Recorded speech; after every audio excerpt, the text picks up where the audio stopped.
여다같이 이사야 7장 17절에서 25절. 오늘은 제목이 독특합니다. 이사야 7장 17절 25절이고요. 말씀은 7장 18절 말씀, 파리들과 벌들입니다. 이사야 7장 18절 말씀을 같이 읽겠습니다. 그날에 주께서 쉬소리를 내사 이집트의 강들의 맨 끝지역에 있는 파리들과 아시리아의 땅에 있는 벌들을 부르시리라. 벌들을 부르시리니, 이 파리들과 벌들을 부른다죠. 이집트에 있는 이집트의 파리들, 아시리아에 있는 벌들. 파리하고 벌은 왜 불러요? 파리들과 벌들을 부르신다. 오늘 저 파리들과 벌들에 대해 좀 공부하겠습니다. 잠깐 기도하겠습니다. 은혜로운 주 하나님 감사합니다. 이 시간 또 주의 영께서 함께 하셔서 주의 말씀을 은혜롭게 복되게 또 영감있게 저희 가운데 허락하여 주시고, 저희가 모두 이 듣는 것으로, 듣는 말씀을 이렇게 복을 받게 해주시고 깨닫는 마음을 주시길 간구하고, 또 지혜와 계시형을 주시고 명체를 허락하여 주시며 늘 하나님의 말씀을 통해서 교훈을 받게 해 주십시오. 전능하신 주 하나님께서 또 듣는 모든 분들에게 하나님의 말씀을 대한 더 깊은 갈증과 또 추구함, 하늘에 있는 것들, 위에 있는 것들을 더 사랑하는 그런 선물을 내도록 도와주시길 간구합니다. 저희가 이 땅에 살지만 하늘의 생활 방식을 따라 살 수 있도록 도와주십시오. 감사드리며 주의 승기도합니다. 아멘. 예, 오늘은 마지막 날에 있을 재앙들 중에서 주께서 파리들과 벌들을 부르신다는 말씀입니다. 하나님은 사람들보다 짐승을 먼저 지으셨습니다. 짐승이 더 중요한 거예요? 사람들보다 짐승을 먼저 지으셨어요. 사람은 창조의 맨 마지막 날에 맨 마지막에 지음받았습니다. 왜 그렇게 한 것 같아요? 사람을 모든 짐승을 지배하고 다스린 권능을 주셨는데, 그들 위에 다스린 권능을 주셨는데, 사람은 맨 마지막 날에 맨 마지막에 지으셨어요. 그죠? 예. 미리 지으면 자기가 했다 그럴까봐 그렇다 그러잖아요. 자기가 했다 그럴까봐. 아예, 전혀 그런 말 못하게 제일 마지막에, 제일 맨 마지막에 지었다 그러죠.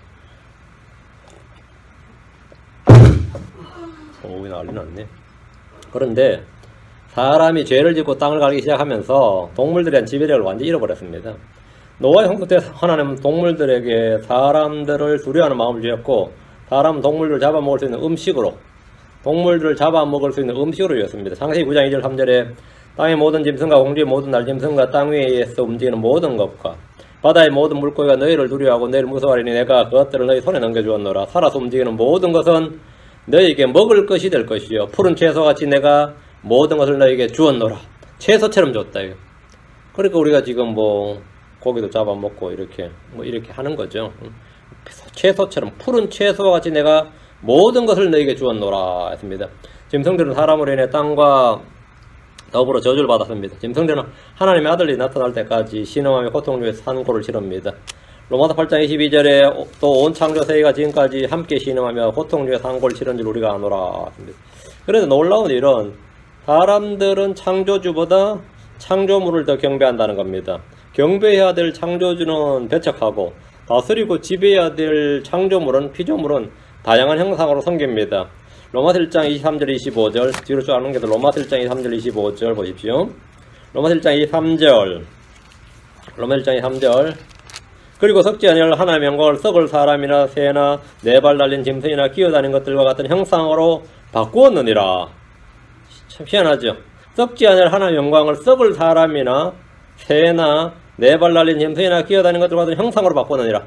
그래서 여러분이 박제도 하고 이거 조각도 만들고, 그죠? 어느 건물 같은데 앞에 가면 독수리 형상 하나 쫙 해놓고 곰 형상 하나 쫙 해놓고 그런 거 있죠. 그런 거 다 사람을 딱 해놓든지. 그래서 바꾸었다 하나의 영광을 이렇게 바꾸었다, 이렇게 지금 되어 있습니다. 사람들은 자신들이 지배하고 다스려야 할 짐승들을 형상으로 바꾸어 섬기는 일이 세계 어느 민족에나 있습니다. 창조주를 경배하는 대신에 창조물을 경배하는 겁니다. 그 결과 하나님 사람들의 마음의 정욕을 통해 부정하며 내어주었습니다. 오늘 전 세계적으로 동성애가 만연하는 이유가 이겁니다. 24절. 그러므로 하나님께서도 그들 마음의 정욕을 통해 부정함에 내어주사, 부정함, 더러움, 부정함에 내어주사, 그들이 자기들의 몸을 서로 욕되게 하셨으니, 동성애는 육체나 감정이나 애정이나 성적 취향의 문제나 사회적 문제가 아니라 영적인 문제입니다. 하나님을 경배하기를 거부한 사람들의 마음은 짐승처럼 됩니다. 다음 25절. 그들은 하나님의 진리를 거짓으로 바꾸고 창조자보다 창조물을 더 경배하고 섬겨느니라. 그분의 영을 찬송받으실 분이시로다. 아멘.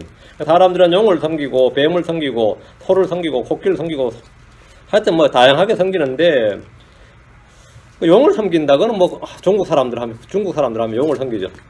또 용하고 이게 뭐 봉황이라 그럽니다. 그건 뭐 전설의 동물이고, 인도의 흰 코끼리 아니면 그냥 소들, 뭐 불교에서는 뭐 사람이 개로만 자주 환생한다, 그 고기 안 먹는다 그러고, 하여튼 별의별 게 다 했는데 뱀을 섬기는, 이집트는 파라오 뱀이죠. 거기 왕관에 보면 뱀이 딱 이렇게 뱀신, 참 다양한데 개구리와 파리를 섬기는 이들도 있습니다. 개구리와 파리를 섬긴다, 좀 이상하잖아요. 또 이를 섬기는 자들이 있어요. 이 개구리와 파리와 이거 성경에 나옵니다. 이를 섬기는 자 희한하지만 그래요. 출애굽 때 하나님은 이집트에 10가지 재앙을 내리셨는데 첫째가 나일강의 물을 피로 바꾼 재앙입니다. 이는 나일강을 신성시하던 이집트인들에게 죽음과 심판의 재앙이었습니다. 나일강에 관련된 신이 나일의 수호신 크눔, 나일의 악령 다산의 신 하피가 있고 지하세계의 신 오시리스가 있습니다. 나일강의 피로 변하고 거기에 있던 생명들이 죽음으로써 이집트인들은 큰 충격을 받았습니다. 대체 어떻게 이 우리의 젖줄인 나일강이 말이에요, 이렇게 피로 변하고 그런데 거의 다 죽어간단 말이죠. 나일강의 신이 어딨냐? 자기들만 신성시했는데 첫 번째 하나님께 내린 심판이 이집트의 가장 큰 상징이 나일강이라면 나일강을 치신 거죠. 그래서 물을 피로 바꿔가지고 그들을 완전 충격에 빠뜨린 겁니다. 두 번째가 개구리 재앙이었는데 개구리는 이집트에서 풍요의 상징이었습니다. 개구리는 알을 엄청 낳죠. 한번 하면 또 막 수백 마리, 개구리 한 마리당 수백 마리, 수천 마리 낳습니다. 뭐 여러분 시골에서 자라보면 잘 알 텐데 개구리 물에서 나오죠. 물에서 나온다는 여신 헤켓, 개구리 머리를 가진 여자가 있어요. 그리고 이시스, 다산의 여신이죠. 이걸 상징물로 신성시되었습니다. 그래서 주님께서 개구리를 치셨고, 다음에 개구리 재앙을 내셨고, 세 번째 재앙이 입니다. 하나님 땅의 티끌을 이로 변하게 하셨는데 이집트인들에게 땅의 신 아콜, 땅의 신을 심판한 걸 보여주신 겁니다. 네 번째 재앙이 파리였습니다. 이와 파리는 사람들의 더러움을 가장 잘 보여주는 동물입니다. 출애굽기 8장 24절에 주께서 그와 같이 행하시니 극심한 파리떼가 파라오의 집과 그의 신하들의 집과 이집트 온 땅에 이르렀고 파리떼로 인하여 그 땅이 부패하게 되었더라. 파리를 섬기던 사람들이 파리떼가 넘치면 어때요? 신이 온 거예요. 파리로 죽을 맛이었단 말이죠. 성경에서 바알세붑 들어보셨죠? 세붑이란 말이, 바알은 여러분 많이 들어보셨을 거고 바알은 많이 들어보셨을 테고, 바알과 세붑이 합쳐서 바알세붑인데 세붑이 히브리어로 팔입니다. 바알은 여러분 신이죠. 롤이라는 뜻이잖아요. 파리의 주야. 파리 대왕이 뭐냐? 바알세붑이죠. 파리 대왕. 파리 대왕이 바알세붑이고, 주님께서 이 파리떼로 재앙을 내리셨고, 다음 다섯째 재앙이 소와 나귀, 낙타, 말들과 양들과 같은 가축들이만 전염병이었습니다. 황소의 신은 아피스였고, 암소의 신은 하토르였고, 암소인데도 머리에 뿔을 가진 이시스가 있어요. 그들의 숭배 대상이었습니다. 이집트에서 나온 이스라엘도 그 본게 있다고 뻗듯하면 그 소를 만들어가지고 우상 숭배했죠. 나중에 북왕국도 이스라엘은 금송아지 만들어가지고 숭배했고, 소. 이집트의 신들이 모두 짐승의 형상을 하고 있다는 점에 주목하십시오. 앞으로 대화를 하는데 적그리스도는 뭐라 불리죠? 짐승이라 불립니다. 여섯째 재앙이 사람과 짐승에게 물집을 내며 터지는 종기 재앙이었습니다. 종기. 이는 자신들을 치료해줄 치유의 신, 네페르템이라죠. 치유의 신이 없다는 걸 보여주는 겁니다. 그리스 신화에서 아스클레피오스가 이제 의학의 신, 치료의 신으로 나오죠. 이집트에서는 네페르템이란 치유의 신을 믿었는데 막상 자신들과 짐승들에게 종기가 남으로써 그들이 믿던 신이 다 거짓말이었다. 헛것임을 알려주신 겁니다. 일곱째가 우박재앙입니다. 우박재앙. 하늘의 천둥과 번개와 우박, 비와 같은 날씨를 주관하는 분이 하나님이라는 사실을 보여줌으로써 이집트인들이 공기의 신 슈, 습기의 신 테푸누트, 하늘에서 누트 같은 신들이 모두 우상에 불과함을 보여주신 겁니다. 여덟째가 이제 메뚜기 재앙이었는데, 메뚜기가 온 이집트의 곡물을 먹어치움으로써 이집트인들의 수학의 신, 이집트인들이 그 수학의 신, 또 자기들이 그 농사와 초목을 주관하고 믿었던 그 갭이라는 신이 있고, 셋 이런 신들이 다 헛방했다. 이거 완전 허망을 보여주신 겁니다. 아홉째 재앙이 어둠의 재앙이었죠. 이집트 최고의 신이 무슨 신이죠? 태양신 라입니다. 태양신 라예요. 하나님께서 어둠의 이집트 온 지역에 어둠의 재앙을 내림으로써 태양신 라, 호러스 등이 다 거짓이다. 하나님께서 이집트의 그 다산의 그 이집트인들이 숭배했던 10가지 그 종류의 신들, 그들이 숭배하던 그 관련된 가장 중요한 신들에 대해서 하나님께서 다 심판을 하신 거예요. 다 직접 보여주시면서. 마지막이 이제 장자재앙인데, 장자재앙이란 것은 이집트의 파라오는 그냥 왕이 아니에요. 그냥 단순한 왕이 아니라 파라오가 어떻게 느껴지냐면 태양의 화신이다. 태양의 아들이다. 태양신의 아들이다. 그 생명을 주는 오시리스와 태양의 화신이 파라오예요. 파라오는 이집트에서 파라오는 왕이 아니라 그냥 신의 아들, 신으로 이 추앙을 받았습니다. 그래서 주님께서 파라오의 아들까지 딱 쳤죠. 파라오의 아들 치고 그 신아들 아들 다 쳐버리고, 심지어 뭐 이집트의 모든 집에 뭐 동물들까지 첫 태생은 다 쳐버리니까 파라오가 아무것도 아닌 거죠. 파라오가 아무것도 아니란 말이죠. 태양신을 어둠으로 태양을 치고, 그게 태양신 다음에 파라오, 이걸 주님께서 다 깨뜨려 주신 거예요. 그 자신을 태양의 아들로 자처하고 질서의 여신의 마티의 법을 집행하는 자로 자처한 파라오에게 온 이집트의 모든 백성과 짐승들까지 첫 태생에 모두 죽는 재앙을 통해서 그런 주장, 그런 믿음, 그들이 믿는 그런 모든 것들이 다 허구임을 주님께 드러내셨습니다. 사람들은 창조주 하나님을 경배하는 걸 거부하고 대신 아무것도 아닌 짐승들에게 신성을 부여해서 소나 뱀이나 파리나 이 개구리에 이르기까지 별별 짐승을 다 경배하고 있습니다. 하나님은 그들이 경배하는 그런 것들로 그들을 치심으로써 그들의 어리석음, 무지, 헛됨을 깨우쳐 주었습니다. 주님이 내린 10가지 재앙은 이집트의 강물과 땅과 산과 들의 초목과 곡식과 짐승들, 사람들에게 뿐만 아니라 그 땅의 신들에게 내린 심판이었습니다. 출애굽기 12장 12절에 내가 이 밤에 이집트 땅을 두루 지나가며 사람이나 짐승을 막론하고 이집트 땅에 처음 난 모든 것을 치고 또 이집트의 모든 신에게 심판을 집행하리라. 나는 주니라. 주님께서 이집트의 모든 신에게 심판을 집행했다 이거예요. 민수기 33장 4절에 이는 이집트 사람들이 주께서 자기들 가운데서 치신 것, 즉 자기들 처음 난 모든 것을 묻었기 때문이라. 주께서 그들의 신들에게도 심판을 집행하셨더라. 주님께서 이집트 사람들, 짐승들, 초목들만 아니라 그들의 신들에게 심판을 집행하셨다. 사람이 누구를 또는 무엇을 신뢰하면 주님께서는 그들이 신뢰하는 것을 무너뜨리시고 심판하십니다.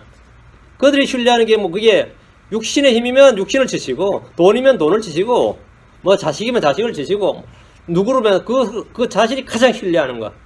나는 그래도 용기가 있다. 그러면 하나님께서 그 사람의 겁쟁이라는 걸 보여주신 거예요. 나는 의리가 있다. 그 아무것도 아닌 걸 보여줘요. 하나님께서는 사람이 가장 신뢰하는 것이 아무것도 아니다. 오직 한 분 주님에는 우리는 신뢰할 대상이 없습니다. 자신을 신뢰할 수도 없고, 통치자를 신뢰할 수도 없고, 사람을 신뢰할 수도 없고, 정부를 신뢰할 수도 없고, 누구를 신뢰하겠습니까? 아니, 무엇을 신뢰하겠어요?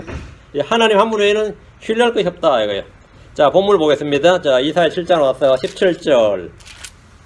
주께서 에브라임이 유다를 떠난 그날로부터 임하지 않는 날들을 가져와 너와 내 백성과 내 아버지의 집에 임하게 하시리니 곧 아시리아 왕이 임하는 날이라. 아시리아 왕이 임한다 했죠. 아시리아 왕이 건드라 했죠. 하고 성경에서 파라오, 이집트 왕 파라오, 바벨론 왕 느부갓네살, 아시리아 왕 하면 사레립인데요.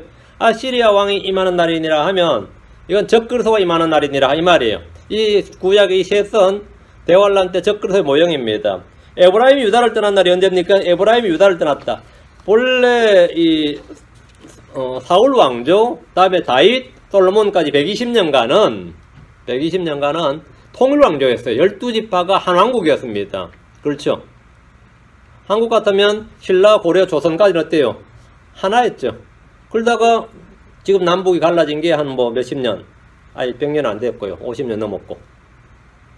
이렇게 됐는데 북왕국의 10개 지파는 여로보암을 왕으로 삼아서 독립을 선언한 거예요.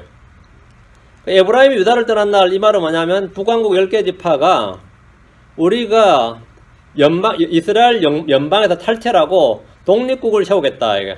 솔로몬이 죽고 솔로몬의 아들 르호보암이 왕이 되었는데 르호보암이 왕이 되었을 때 이제 이런 일이 있었어요. 이대로 먼저 솔로몬의 뒤를 이어 왕이 된 르호보암에게 솔로몬이 르호보암한테 말했어요. 르호보암은 좀 젊을 때 왕이 되었는데 당신의 아버지 솔로몬이 백성들에게 세금을 너무 많이 무겁게 부과했고 도시마다 성벽을 짓는다고 해가지고 노역이 너무 많았다 이거예요. 백성들에게 무겁게 부과한 노역과 세금을 감면해주면 우리가 르호보암 왕으로 섬기겠다. 계속. 근데 만약 그렇게 안 하면 우리는 독립한다. 우리는 따로 자치 독립국가를 세우겠다 이거야. 연방 탈퇴한다 이거야. 그러니까 르호보암이 그들의 제안을 받아들여서 세금과 공료를 감면해주면 되는데, 내가 왕이 젊다고 이제 금방 왕이 됐다고 나를 길들이려고 하네. 이렇게 생각을 해가지고는 나 아버지보다 세금 더 매긴다고 막 이렇게 엄포를 놨어요. 그러니까 북왕국 이스라엘이 여로보암이 두목이었어요. 여로보암이. 이때 여로보암과 온 이스라엘 유다로부터 독립을 선언했습니다. 열왕기상 12장 16절에 이처럼 이때 왕은 이제 르호보암입니다. 이처럼 왕이 자기들의 말에 귀를 기울이지 아니함을 온 이스라엘이 보고 백성이 왕에게 응답하여 이르되 다윗 안에서 우리에게 무슨 몫이 있느냐? 이새의 아들 안에서 우리에게 상속재산이 없도다. 오 이스라엘아 너희 장막으로 가라. 다윗이여 이제 내 집이나 돌아보라 하고 이처럼 이스라엘이 떠나서 자기 장막으로 가니라. 우리가 뭐 하려고 다윗 집파 섬기고 다윗을 왕으로 다윗 가문 왕으로 섬기면서 연방에 남아있냐 이거야. 우리 탈퇴한다 이거야. 12개의 지파의 이스라엘 연방이 2개의 나라로 이제 쪼개지게 된 거죠. 그래서 분리 독립을 하게 된 겁니다. 르호보암은 북왕국의 독립을 저지하려고 바로 군대를 동원했지만 하나님의 사람 스마야가 전쟁을 하지 말라는 주의 말씀을 전해줌으로써 이들은 피 흘리지 않고 평화롭게 분리되었습니다. 미국도 남부 13개 주가 독립을 선언했다가 그때 링컨이 군대를 바로 동원해서 쳐버렸죠. 그래서 남북전쟁이 일어난 거고 이제 독립을 못한 거죠. 남부 13개 주가 독립을 못한 것이고, 르호보암도 바로 군대를 동원했었는데 군대를 동원해서 치러 갔다가 이제 스마야가 맞고 해서 이제 전쟁은 안 났어요. 그래서 피 흘리지 않고 이제 각각 분리 독립을 하게 된 겁니다. 분리 독립을 하게 됐고, 에브라임 유다를 떠난 그날이란 말은 열왕기상 12장 16절의 시점을 말합니다. 다시 17절 그날로부터 임하지 않는 날들을 가져와서 임하게 하리라. 주님께서 북왕국 역사상 처음 있는, 북왕국이 세워지고 나서 지금까지 한 번도 임하지 않는 날들을 가져오겠다 이거예요. 그게 무슨 날이란 거예요? 재앙의 날이지. 심판의 날. 이스라엘이 독립한 날로부터 지금까지 임하지 않는 날들을 주께서 그들에게 가져오시겠다는 거예요. 역사상 가장 큰 심판 재앙의 날을 가져오신다는 겁니다. 역사적으로 북왕국에 임한 가장 큰 재앙의 날은 아시리아 왕에게 망한 날입니다. 북왕국은 건국부터 멸망까지 역사가 뭐 500년, 1000년 간 게 아니고 200년 조금 더 넘게, 여로보암부터 호세아까지가 209년이었어요. 209년 만에 나라가 완전히 망한 겁니다. 아주 역사가 짧았죠. 북왕국 이스라엘의 마지막 왕이 베가를 쿠데타로 베가를 죽이고 왕이 되는 호세아란 사람이에요. 호세아가 마지막 왕이었는데 당시 아시리아 왕이 살만 에셀, 이름이 살만 에셀이라는 사람이었어요. 11개 17장 3절에 아시리아 왕 살만 에셀이 그를 치려고 올라와서 호세아가 그의 종이 되어 그에게 예물을 바치니라. 그러니까 호세아가 속국이 된 거죠. 아시리아의 속국이 돼서 매년 이제 이 돈을 바치는 거예요. 공물 바치는 거, 속국이 되는 거죠. 이제 식민지 국가가 된 거죠. 그렇게 해서 이제 정권은 유지가 됐죠. 나라는 유지가 돼. 그렇게 하면 나라는 유지가 되는 거죠. 11개 18장 9절에 이스기야 왕의 제4년 곧 이스라엘 왕 엘라의 아들 호세아의 제7년에 아시리아 왕 살만에셀이 사마리아를 치러 올라와 그것을 에워쌌더라. 이 사람 4년째 호세아 4년째 살만에셀이 쳐들어왔는데 돈을 바쳤어요. 속국이 되고 7년째는 이제 아예 사마리아를 멸해버리려고 올라왔어요. 3년 만에 호세아가 도저히 내가 아시리아 속국으로 못 살겠다. 아시리아에서 우리가 좀 벗어나 보자. 이래서 이집트의 원군을 요청했어요. 그때 이집트의 파라오가 누구냐면 이름이 소. 이집트의 원군을 요청했는데 그건 완전 헛짓한 거예요. 이집트는 당시에 아시리아로부터 이스라엘을 도와줄 수가 있는 형편이 안 됐습니다. 전혀. 그래서 호세아는 아시리아를 섬기다가 이집트 왕 소에게 원조를 요청함으로써 아시리아 공격을 받고 3년간 사마리아가 완전히 포위가 됐어. 저항을 하긴 했는데 완전히 망하고 말았어요. 아시리아의 살만에셀 다음 왕이 사르곤 3세입니다. 그 다음 왕이 산헤립입니다. 산헤립은 히스기야 왕 14년에 유다의 거의 모든 도시를 점령하고 예루살렘으로 향했습니다. 이때 하나님께서 주의 천사를 보내 산헤립의 군대를 멸하셨는데 하룻밤에 18만 5천 명을 죽이는 사건이 바로 이 산헤립의 군대입니다. 아시리아는 북왕국 이스라엘을 멸한 후에 그냥 멸하고 포로 잡고 이게 아니라 독특한 정책을 썼어요. 그게 뭐냐면 자기 나라 아시리아 사람을 전부 사마리아로 가서 살게 하고 사마리아 사람 잡아다가 아시리아에 살게 하는 거예요. 그리고 나서는 강제로 이 혼합정책, 혼혈정책을 써서 통혼정책이라는 이주정책과 통혼정책을 써가지고 이제 이게 이스라엘 사람인지 아시리아 사람인지 구분이 안 가는 거예요. 그리고 나서는 종교통합을 했습니다. 이주정책, 통혼정책, 다음에 종교통합. 본래 사마리아가 하나님을 믿긴 믿었지만 막 금송아지 절한 게 200년이 넘었는데 별로 안 어려웠던 거예요. 별로 안 어려웠어요. 덕분에 유대인들은 이 북왕국 이스라엘 이건 유대인이라 할 수가 없다. 우리의 동족을 할 수 없다. 이걸 사마리아 해가지고 그렇게 이제 신약에 보면 사마리아 하면은 그 배경이 있는 거죠. 이방인보다 더 못한 취급을 한 게 그런 이유 때문입니다. 덕분에 유다는 이들을 같은 동족으로 보지 않았고 이방인 취급을 하게 되었습니다. 주께서 그들에게 가져오시겠다고 하는 이 날들에 대한 예언적 적용을 하자면 대환란의 날입니다. 주의 날이에요. 성경에서 이집트의 파라오와 아시리아 왕 바벨론 왕 적그릇을 예표하는 왕입니다.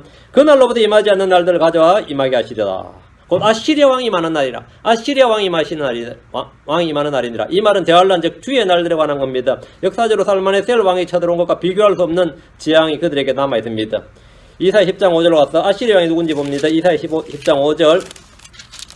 내 분노의 막대기 아시리아 사람이여. 여러분, 내 분노의 막대기라. 분노의 막대기. 막대기 뭐죠? 치는 거죠. 바벨론 왕은 도끼고 아시리아 사람은 막대기예요. 그들의 손에 있는 지팡이는 내 경론이라. 내 경론이라. 그러니까 주의 날에 주님께서 경도를 쏟아붓는데 아시리아 사람이 많이 적그릇 속아 유대인들을 막 멸하려고 막 엄청 괴롭히죠. 그게 내 경로다 하면 그 내 막대기다 이 말이죠. 여기서 아시리아 사람은 적그릇을 지칭합니다. 예술호는 그 아시리아 사람으로부터 이스라엘을 구출하시고 구원하신 분입니다. 뒤로 와서 뒤로 쭉 넘어가야 되는데 미가서로 갑니다. 요나단 미가서 5장 5절 6절. 이 사람은 화평이 되리라. 이 사람 예술호죠. 화평이 되리라. 그 아시리아 사람에게 언더라. 그 아시리아 사람이 내 분노의 막대기 아시리아 사람이면 아시리아 왕. 그 아시리아 사람이 우리 땅에 들어와 우리의 궁궐에서 밟을 때 우리가 그를 치려고 7명의 목자와 8명의 우둠을 일으키리니 그들이 칼로 아시리아 땅을 황폐하게 하며 nim으로 땅의 어귀에서부터 그 땅을 피폐하게 하리라. 그 아시리아 사람이 여기던들아 그 아시리아 사람이 우리 땅에 들어와 우리 경계에서 밟을 때에는 그가 이같이 우리를 그에게서 건져내리라. 그가 예수 그리스도께서 화평이 이 사람이 화평이라 했죠. 건져내시라. 주님이 구출하신다 이 말이죠. 대환란 때 주의 구출에 관한 말씀입니다. 지금 본문 역시 주의 날을 다루고 있습니다. 어떻게 할 수 있냐. 18절 이사야 7장 18절에 그날에 이랬죠. 그날에 했으니까 그날에 하면 주의 날입니다. 그날에 주께서 쉿 소리를 내사 히싱 사운드 쉿 소리를 내사 이집트의 강들의 맨 끝지역에 있는 파리들과 아시리아 땅에 있는 벌들을 부르시리니 이게 뭐 파리들과 벌들을 왜 부르시는 거예요? 그날에 이 말씀은 주의 날에 이 말입니다. 주께서 쉿 소리를 내사 이 말씀은 민족들을 함께 모으는 말씀입니다. 이사야 5장 26절 지난번에 공부했던 거죠. 앞으로 와서 5장 26절에 주께서 쉿 소리 낸다 그랬죠. 근데 이때 주께서 내는 쉿 소리는 온 민족, 온 땅의 민족들이 함께 모인다 그랬죠. 온 땅의 민족들 함께 모아요.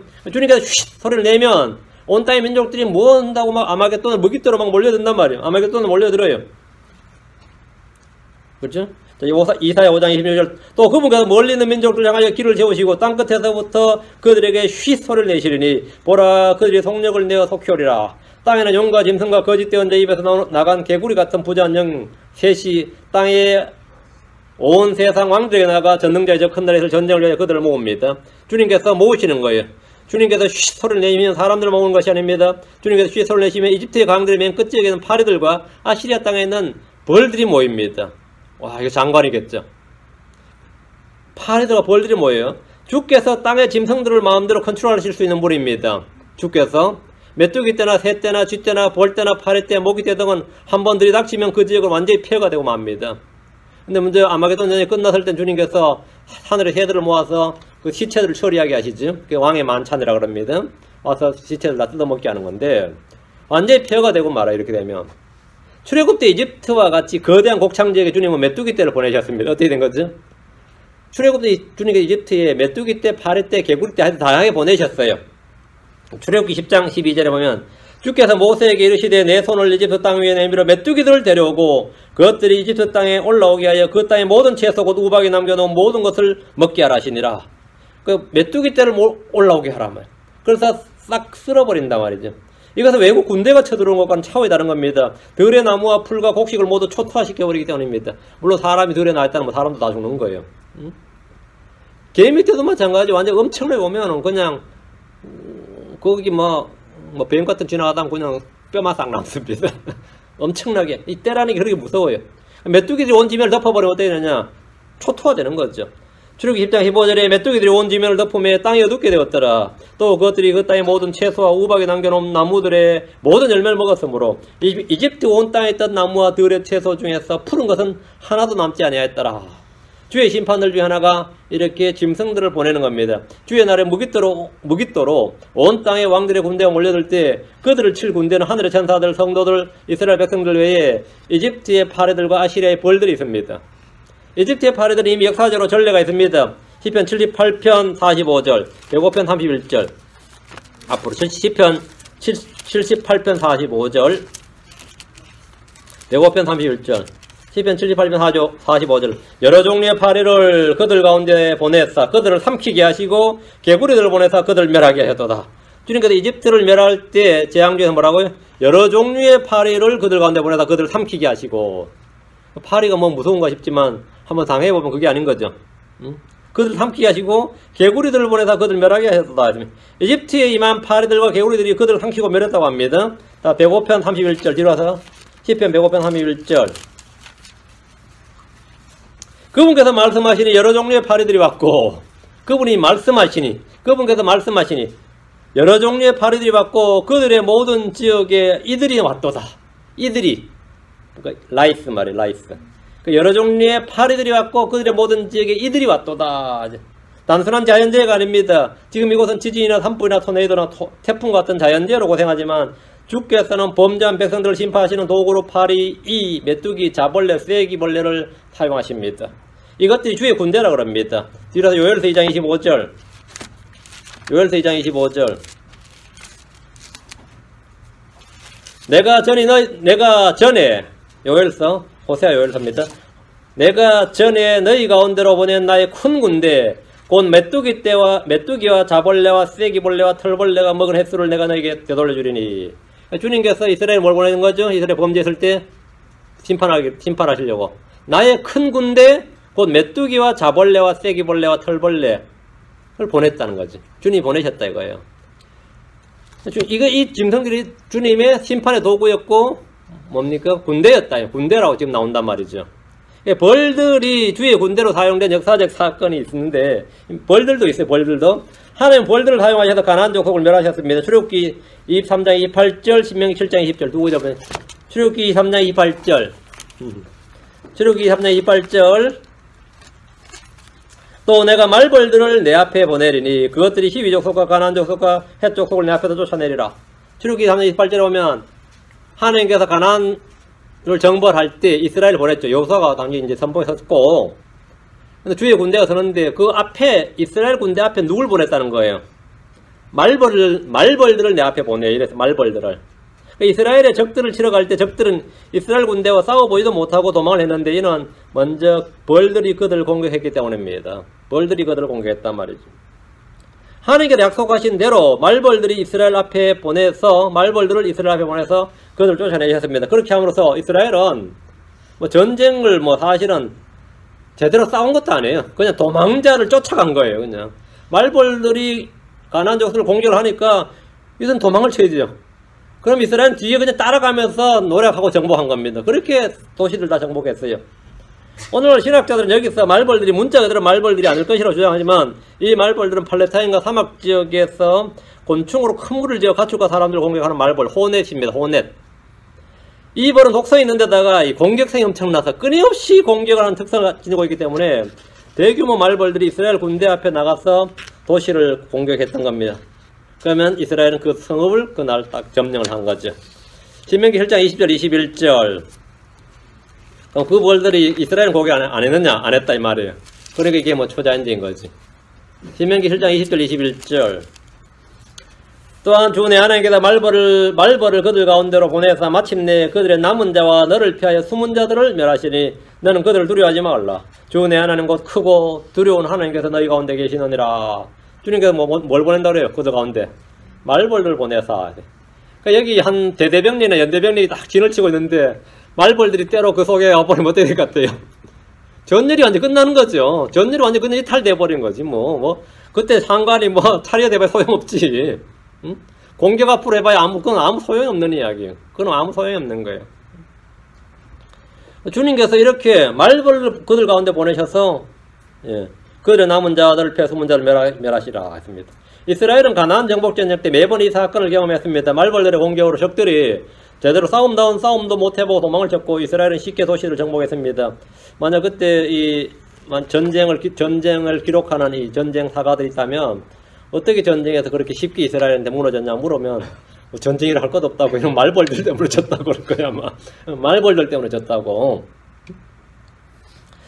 여호수아 24장 11절 12절. 그러니까 여호수아가 이제 말년에 이스라엘한테 하는 말이 너희가 전쟁 잘해서 싸워서 잘 이긴 거 아니라고 그래요. 여호수아 24장 11절 12절. 너희가 요르단을 건너서 여리고 이른즉 여리고 사람들과 아모리 족속과 브리스 족속과 가나안 족속과 헷 족속과 길가스 족속과 히위 족속과 여부스 족속이 너희와 싸움으로 내가 그들을 너희 손에 넘겨주었노라. 그리고 내가 말벌을 너희 앞에 보내어 그들을 곧 아모리 족속의 두 왕을 너희 앞에서 쫓아내게 하였나니 이것은 너희 칼이나 너희 활로 한 것이 아니니라. 너희 칼이나 너희 활로 한 것이 아니다. 뭘로 했다는 거죠? 하나님께서 말벌을 보내서 했다 이거예요. 파리들과 벌들이 주의 군대가 되어서 원수들 멸한 것은 이미 역사적 사건이 전례가 있단 말이죠. 이것은 뭐냐? 앞으로 일어날 예언적 사건입니다. 주의 날 열왕의 군대가 유프라테스 강을 건너와서 예루살렘을 향해 진격할 때 주님께서 쉿 소리를 내시면 이집트의 파리와 아시리아의 벌들도 함께 몰려드는 겁니다. 그쪽으로. 자, 19절. 아주 장관할 것 같아요. 그죠? 파리들과 벌들이 쫙 그쪽으로 몰려드는 것들 같아요. 얼마나 놀랐겠어요. 떼거리로 막 몰려들고 말이죠. 막. 하늘 뒤덮듯이 온다고 생각하고 한번 해보세요. 세상에 볼들이 어디 저렇게 많았나 싶지 않겠어요? 20절, 19절. 그것들이 왔어. 다같이 황폐한 골짜기에 바위굴과 모든 가시나무와 모든 숲을 쉬리라. 완전히 파리들, 벌들 하면 완전히 그냥 깔리는 거죠. 주께서 부르신 파리들과 벌들이 다같이 와서 황폐한 골짜기와 바위굴과 모든 가시나무와 모든 숲을 쉴 것이라 하십니다. 이들은 적그리스도의 군대보다 먼저 와서 진을 치고 있습니다. 이들은 주께서 부르신 파리들이고 벌들입니다. 10편 105편 31절에 그분께서 말씀하시니 여러 종류의 파리들이 왔고 그들의 모든 지역에 이들이 왔도다. 주님께서 말씀하시니 주님이 말씀하시니까 파리들이 왔고 모든 지역에서 이들이 왔도다. 주님께서 파리를 부르든 이를 부르든 새를 부르든 오라 하면 다 오는 거예요. 하나님은 파리들을 보내서 그들을 멸하게 하셨습니다. 파리들은 약재사 향료에서 지독한 냄새를 만드는 것처럼 그것들은 병균을 옮기고 썩게 하고 더럽게 합니다. 전염병도 옮기고. 우리말로 파리들의 대왕이 바알세붑입니다. 세붑 이게 파리란 뜻이고 바알세붑, 바알이 이제 롤드란 뜻이죠. 바알세붑은 마귀들의 통치자, 마귀들의 주, 마귀들의 우두머리, 타탄이라는 뜻으로 신약에 사용되었습니다. 그래서 주님한테 바알세붑이라고 자꾸 주장했죠. 자, 그럼 이 파리들은 누굴 멸하기 위해서 주께서 부르신 겁니까? 20절. 이사야 7장 20절. 또 바로 그날에 주께서 세내온 삭도가 뭐냐? 레이저예요. 이게 뭐냐면 면도기입니다. 주께서 세내온 삭도, 그 강 건너 사람들과 아시리아 왕을 써서 머리와 발에 털을 밀고 수염도 깎으시리라. 요즘 제가 하는 건 전기 면도기니까 날이 안 보이죠. 그리고 일회용 면도기도 이렇게 그냥 이렇게 생겨가지고 이렇게 사람 면도하지만 지금도 그런지 모르겠네요. 제가 고등학교 때까지만 해도 이발소 가면 머리 깎고 나서 면도해 줄 때는요 10%를 칼날 쉬쉬 갈아가지고 거기에 젖혀한 다음에는 탁 깎았는데 탁 소리가 나요. 탁 소리가 나는데 진짜 그 면도날로 그냥 슬쩍 잘못해서 동맥 끊어버리면 되는 거죠? 죽는 거예요. 그러니까 이 독재자들이 제일 무서웠던 게 이발할 때라 그러잖아요. 독재자들이 제일 무서웠던 게 이발할 때 이 이발사가 면도칼로 자기 목 그어버리면 끝나는 거예요. 이 이발을 어떻게 하는 게 그게 가장 큰 숙제였다 이거예요. 응? 이발사는 가장 믿을 수 있는 사람 아니면 안 되는 거예요. 그 칼날이 보통 칼날이 아니에요. 그 칼날이. 근데 지금 우리도 생각하는데 얘 보면 그날에 주께서 세내온 삭도 했죠. 삭도. 꼭 강 건너 사람들과 아시리아 왕을 썼어. 그 아시리아 왕이 뭡니까? 이스라엘의 삭도예요. 머리와 발의 털을 밀고, 뭐 발의 털은 왜 밀어요? 머리와 발의 털을 밀고 수염도 깎으시리라 하는데, 바로 그날에, 그러니까 바로 그날에 뭐죠? 주의 날 대환란입니다. 주께서 세내온 삭도, 주님께서 잠시 아시리아 왕의 손을 좀 빌린단 말이죠. 주님께서 이방인들을 사용해서 바벨론이니 이집트니 아시리아니 한 이방인들을 잠시 빌려서 세내와서 이스라엘을 징계하는 일은 흔히 있는 일이었습니다. 역사상 자주 있는 일이었는데, 어쨌든 주께서 세내온 삭도할 때, 삭도는 이발할 때 사용하는 면도칼입니다. 느부갓네살은 삭도가 아니고 뭐였어요? 도끼였습니다. 그 무조건 때려 부수고 치고 하는 주의 도끼라고 불렸고, 예레미야 51장 20절에 보면 너는 나의 싸우는 도끼요 전쟁 무기니 내가 너를 써서 민족들을 산산조각 내고 너를 써서 왕국들을 멸하리라. 그 느부갓네살은 도끼였고, 그 아시리아 왕은 막대기였고, 여기에서는 지금 레이저예요. 무서운 거죠. 주님께서 아시리아 왕을 삭도로 써서 이스라엘의 머리와 발의 털을 밀고 수염도 깎으신다고 하십니다. 이렇게 깎이려면 어떻게 되는 거죠? 곱자기 포로로 들어누워 있어야 되는 거죠.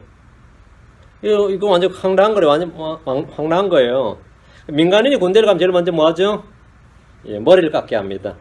군대에서 다 못 깎으니까 그냥 보충대 앞에서 그냥 다 민간 이발 소에서 깎아서 들어가죠. 근데 가끔 안 깎고 들어가면, 저는 머리 안 깎고 들어갔거든요. 안 깎고 들어가서 안 깎고 들어가서 군대 가가지고 밤에 나오라 그러더니 그냥 이제 뭘 왜 안 깎고 왔냐 하면서는 이제 밀어버리지 뭐. 그냥 그렇게 밀어버린 거예요. 그렇게 밀어버리고, 또 이제 포로들 잡으면 포로 수용소 제일 먼저 하는 일이 뭔지 아시죠? 갖고 있던 옷 벗겨가지고 옷을 지급해줘. 다음에는 머리 다 깎습니다. 머리와 머리털을 싹 밀어버렸어. 이건 뭐 기본 가장 먼저 하는 일이 그거예요. 딱 민간인이 감옥 가면 죄수가 딱 되면 제일 먼저 하는 일이 뭐죠? 머리 밀어버립니다. 머리를 일단 밀어버리고 당연히 수염도 밀어버립니다. 다윗이 암몬족 속에 자기의 사신들을 보냈는데, 암몬 왕이 그때 한운이었는데 다윗의 신하들을 잡아다가 수염을 다 깎아버렸습니다. 그건 절반만 깎았죠. 사무엘하 10장 4절에 보면 그러므로 한운이 다윗의 신하들을 붙잡아 그들의 수염 절반을 깎고 그들의 우복 한가운데를 도려내 볼기가 있는 데까지 도려내고 그들을 내보내니라. 모욕을 주는 거죠. 아시리아 왕이 하는 일이 이것이었습니다. 아시리아 왕이 이스라엘 잡아서 이렇게 한 거죠. 이스라엘을 포로 잡고 죄수로 취급했다 이 말입니다. 여기는 20절 말씀이 딱 와닿습니까? 예. 여러분 성경 이거 딱 제대로 배우지 안 배우고 그냥 읽으면 평생 읽어도 이거 뭔 말인지 모르고 읽어요. 자, 그냥 딱 잘 들으셔야 돼요. 자, 21절. 그날에는 한 사람이 어린 암소 한 마리와 양 두 마리를 기를 것이요. 그날에는 이 대체 뭔 말이야? 한 사람이 어린 암소 한 마리와 양 두 마리를 기르면 많이 기르는 거 적게 기르는 거예요. 그날에는 역사적으로 아시리아의 포로가 된 날이고 예언적으로 대환란의 날인데, 한 사람이 어린 암소 한 마리와 양 두 마리를 기른다면 그다지 부족해 보이진 않습니다. 그렇죠? 그날에는 양식이나 모든 것이 부족할 텐데 어떻게 이것이 가능합니까? 전쟁의 때 적들이 시리아 군대가 사마리아를 포위했을 때 이스라엘은 양식이 없어서 자식을 잡아먹을 정도였어요.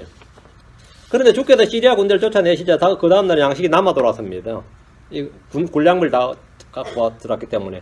자, 그럼 아시리아 군대가 왔을 때 이스라엘은 경제적으로 풍족해집니까? 어떻게 굶습니까? 사마리아가 3년간 포위당했죠.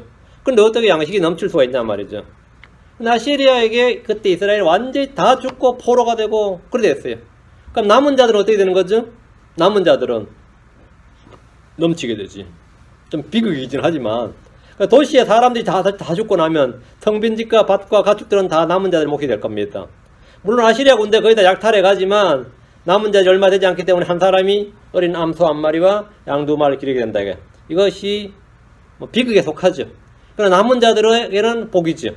자, 이 말씀을 주의 날에 적용하면 이게 남은 자들이 얻게 되는 복입니다. 주의 날에는 아시리아 군대가 그때 이 사네립의 군대라고 말할 필요 없고, 주의 날에는 참으로 많은 이들이 죽습니다. 그러나 남은 자들은 복을 받습니다. 주님께서 남은 자들에게 모든 걸 소유하게 하신다고 하셨습니다. 자, 몇 구절 보면 스가랴서로 갑니다. 8장 11절 12절. 스가랴서는 말라기 말 앞에 있어요. 구약 성경 끝에 두 번째. 스가랴 8장 11절 12절. 그러므로 이제 내가 내 백성 중에서 남은 자들을, 여기 언더라인, 남은 자들, 이전의 날들에 대하던 같이 대하지 아니하리라. 망군의 주가 말하노라. 씨가 잘 자라고 포도나무가 자기 열매를 내며 땅이 자기 소출을 내고 하늘들이 자기 이슬을 낼 것이요. 또 내가 이 백성의 남은 자들로 하여금, 여기 남은 자들로 하여금 이 모든 것을 소유하게 하리라. 남은 자들이 다 갖는 거죠. 죽은 자들은 뭐 어쩔 수 없는 거고, 포로 잡혀간 자들도 간 거단 말이야. 남은 자들이 다 소유한다 그래요. 그럼 대환란 때 남은 자들은 천년왕국에 가니까 다 소유하는 거죠. 주님은 남은 자들에게 이 모든 걸 소유하게 하십니다. 스바냐 앞으로 가서 스바냐 2장 7절 9절. 스바냐 2장 7절 9절. 스바냐 2장 7절 9절. 7절부터 봅니다.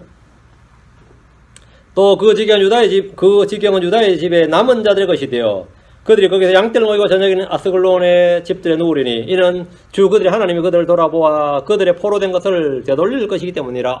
남은 자들 나오죠. 유다의 남은 자들이 어깨들 복입니다. 9절 만군의 주 곧 이스라엘 하나님이 말하노라. 그러므로 내가 살아있음을 두고 맹세하노니 모압은 반드시 소돔같이 되고 암몬 자손은 고모라같이 되어 쐐기 풀을 내며 소금 구덩이가 되고 영원히 항폐할 터인지요.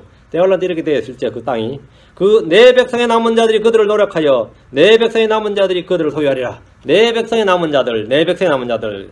이스라엘은 소수의 남은 자가 되어야 됩니다. 우리도 마찬가지입니다. 우리는 다수를 따라 걷는 자들이 아닙니다. 우리는 넓은 길이나 넓은 문으로 들어가지 않습니다. 우리는 언제나 좁은 길로 가는 남은 자들입니다.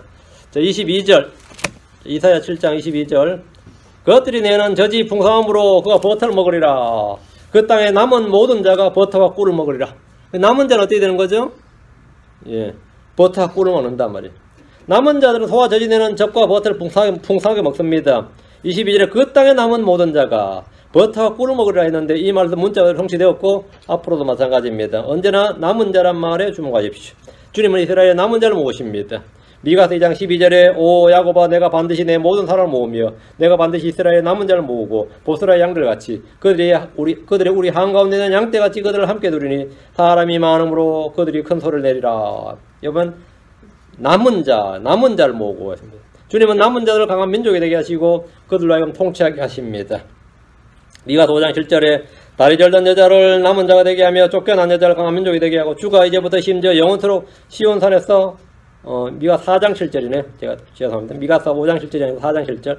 미가 4장 7절에 다리 절던 여자를 남은 자가 되게 하여 쫓겨난 여자를 강한 민족이 되게 하고 주가 이제부터 심지어 영원토록 시온산에서 그들을 통치하게 하리라.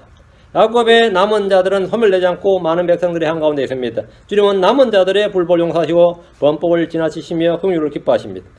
이들은 버터와 꿀을 먹는다. 이들이 버터와 꿀을 먹는다는 것은 문자 그대로 풍성한 음식을 먹는다는 것과 또 말씀의 젖과 꿀을 먹는다는 말씀입니다.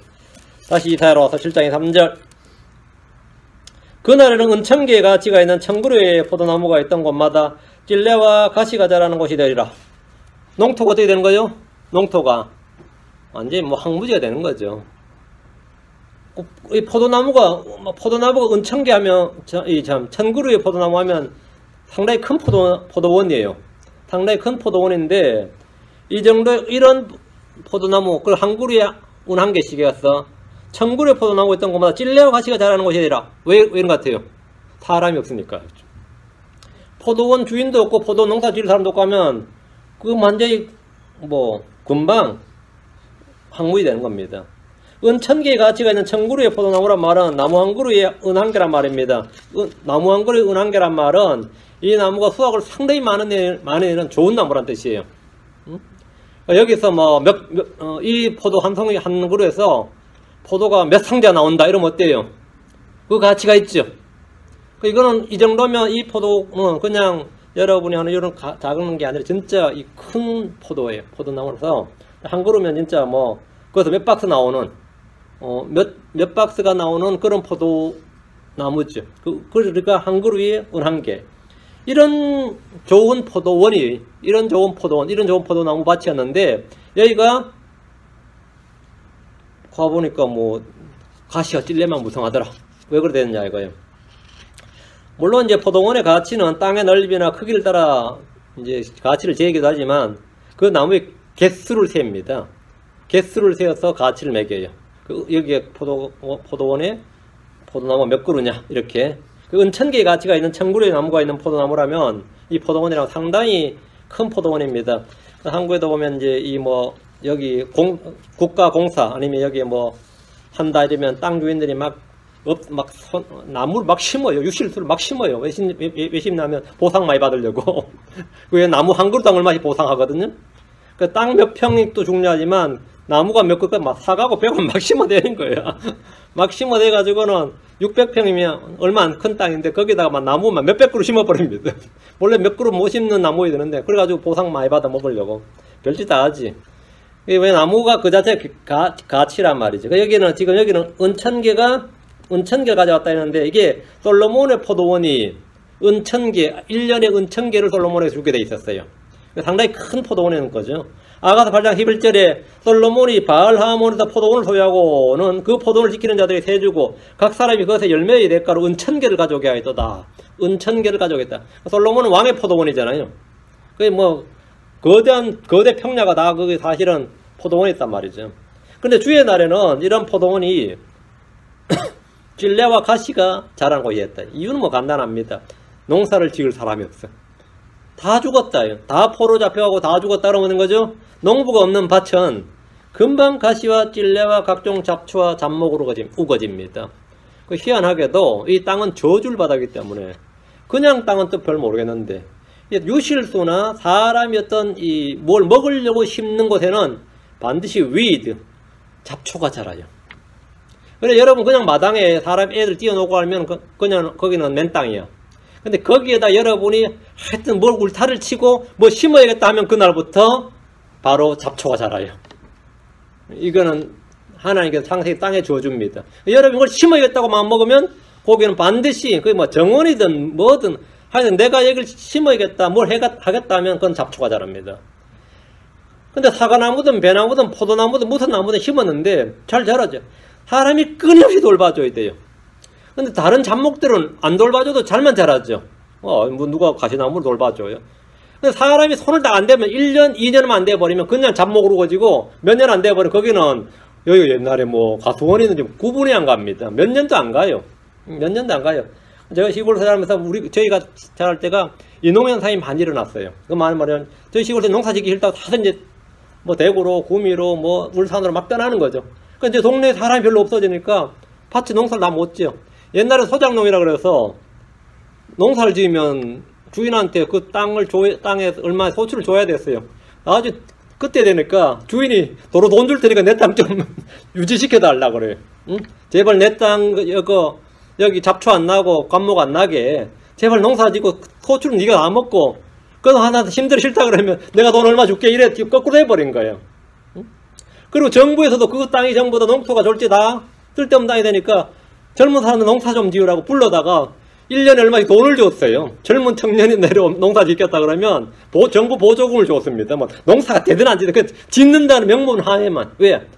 땅을 다 버리는 거예요. 사람 없으면 땅 그냥 가는 겁니다. 밭이다 놓아야 된다. 이게 지금 그래 된 거예요.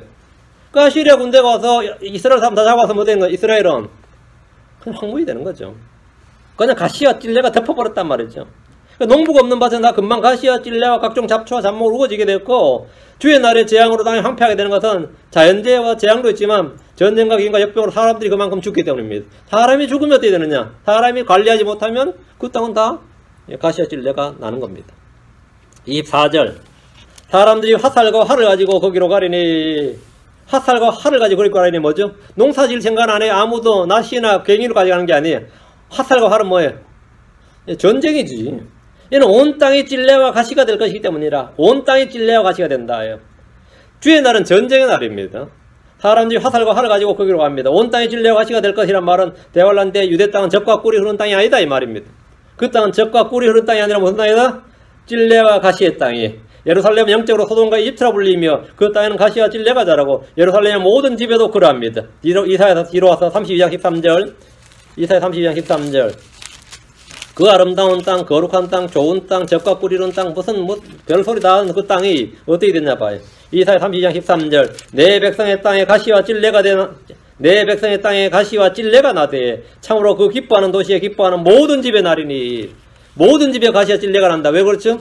집집마다 사람이 없어요. 예. 얼마나 많이 죽어 나오고 저기 했든지 포로 잡혀갔든지 사람이 없단 말이에요. 예전에 아시리아 군대가 쳐들어갈 때 그랬다면 대환란 때니 거기서 한 거죠. 그래서 그날에는 집집마다 가시가 나더라고요. 아, 이거 읽을 때 그냥 끔찍하다 이런 생각이 딱 들죠. 주의 날은 이런 날이다 말이죠. 주께서 그러면 어떻게 되느냐? 하나님께서 이 땅을 그러면 주님께서 재림하여 이 땅에다 수도를 세워야 되잖아요.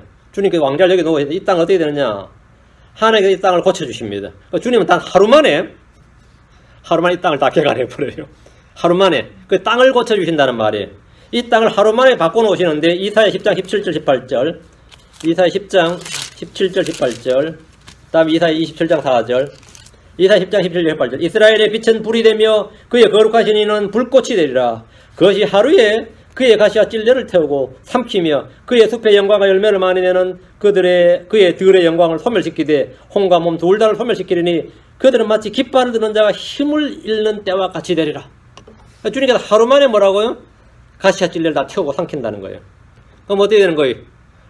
가시와 찔레로 웅켜진 산과 들이 어떻게 되겠어요? 다 태워버리면 나무가 없지. 그러니까 어린애도 나무에 술을 취할 수 있어. 완전 황무지야. 허벌판이란 말이죠. 주님께서 땅을 고쳐서 새로 다 거기다가 은매한 나무도 전나무도 새로 나게 하시는 거지. 주께서 가시와 찔레를 다 태우시면 그러면 그 땅에는 나무들이 다 없어진 것처럼 텅 비게 될 겁니다. 그리고 그 자리에 주님께서 전나무와 은매한 나무가 자라게 하십니다. 이사야 55장 13절 이사야 55장 13절 27장을 뛰어넘고 55장 13절 전나무가 가시나무를 대신하여 나고 은매한 나무가 찔레를 대신하여 나리니 그것이 주를 위하여 한 이름이 되며 끊어지지 아니할 영존한 표적이 되리라. 그러니까 가시나무와 찔레가 싹 다 사라지고 그 자리에 뭐가요? 전나무와 은매한 나무 나면 그게 뭐가 되는 거 그 자체가 천연왕국이다. 지금이 천연왕국이구나. 그것이 표적이 되리라. 주를 위하여 한 이름이 되며 끊어지지 아니할 영존한 표적이 되리라. 여기 지금 예루살렘은 뭐라고? 주께서 계시는 거룩한 도시. 이게 되는 거예요. 이게 표적이에요. 주님께서 땅을 고치신 겁니다. 아담의 죄로 인해 내려진 땅의 저주가 완전히 풀린 겁니다. 가시나무 대신에 전나무가 찔레나무 대신에 은매나무가 자란 것은 천연왕국의 표적입니다. 다시 이사야로 와서 7장 25절 또 괭이로 갈아야 할 모든 작은 산은 찔레와 가시들을 두려워하는 일이 거기 임하지 아니할 것이요 오히려 그곳은 소들을 풀어놓는 곳 작은 가축들이 밟는 곳이 되리라 하니라. 이제 가시나무 찔레는 없으니까 가시나무 찔레가 이 뿌리가 굉장히 깊고 많이 퍼집니다. 그래서 이 괭이로 개간이 안 돼요. 괭이로 이거 개간이 안 되는 나무입니다. 작은 풀 같은 거나 뭐 삽이나 괭이로 되죠. 이런 거는 괭이로 되는 것이 아니다 말이에요. 그런데 이 농부가 더 이상 찔레와 가시들을 두려워하지 않는다. 괭이로 갈아야 할 작은 산의 농부들은 가시와 찔레나 잡초이나 잡목 등으로 고생할 일이 전혀 없습니다. 가시와 엉겅퀴를 내던 땅은 이제 좋은 열매를 맺는 나무들을 냅니다. 이 농사를 지으면 이건 하나는 확실하게 배우는 교훈이 많이 듭니다. 불신자라도 땅을 접하고 거기서 뭐 나무를 심거나 채소를 심거나 뭐 하여튼 곡물을 심으면 창세기를 저절로 배우게 돼요. 창세기 저절로. 땅이란 것이 희한하게도 내가 뿌리지도 않는 씨앗은 뿌리지도 않는 것들은 잘만 자라는데 내가 뿌리고 물 주고 뭐 정성을 들이면 잘 안 자라고 병충해 입고 그렇죠? 고생한다고. 내가 그렇게 애를 쓰는데 자라지만은 잡초를 왜 이렇게 자라는 거야? 뿌리지도 않았는데 그 뿌렸어요? 안 뿌렸어? 아무도 씨 안 뿌렸어요. 그렇게 제초제 뿌리고 말이지 해가지고 뽑아내도 계속 자라고 그렇게 정성 들여 기본을 잘 안 자란다고. 사람이 똑같습니다. 그렇게 가르치고 뭐 하고 한 거 어때야 돼요? 학교 가서 애들 욕 배우는 거 봐요. 욕 배우고 뭐 하고는 나쁜 짓은 뭐 얼마나 빨리 배우고 습득력이 빠르고 공부는 어때요? 성경은 어때요? 외워져요? 외워지냐고. 지금 나도 잘 안 외웠죠. 어쩜 외워보니까 내가 동주 외우라고 하려고 가르쳐 내가 모범을 보이느라고 외우는데 내가 좀 고생하고 있어요. 모범 보이느라고 막 외우고 있는데 지금 상당히 고생하고 있어요. 생각보다 잘 안 외워지는구나. 생각보다 잘 안 외워지는구나. 왜 그런 것 같아요? 그게 똑같은 원리죠. 근데 천연왕국 때는 농사보다 쉬운 직업이 없어요. 천연왕국 때는 잡목이나 가시가 그렇게 자란 게 아니라 반대로 뿌리도 않는 씨앗이 얼마나 자라는지 수확하면 뒤에 다시 자라고 있단 말이죠. 그렇게 자란대. 농사보다 쉬운 적이 없단 말이지. 그곳에 소들을 풀어놓고 작은 가축들이 밟는 것이 된단 말이에요. 찔레와 가시를 두려워하는 일이 거기에 임하지 않는다. 찔레와 가시, 뭐 잡초 이런 건 아예 신경도 안 든다 이거. 뭐 농사 지는데 밭에 무슨 그런 게 나냐 이런다는 거죠. 그 천연왕국의 땅은 무슨 땅이죠? 복된 땅이에요. 더 이상 저주가 없는 땅입니다. 밭은 가시 엉겅퀴를 내지 않습니다. 남은 자들, 이기는 자들이 이 땅을 소유하게 됩니다. 우리는 하늘에서 내려와서 주와 함께 이 땅에서 천년동안 통치합니다. 이 땅을 통치하게 됩니다. 오늘 이렇게 해서 이사야 7장 마치고 8장은 다음 시간에 합시다. 다음 시간에 합시다. 네.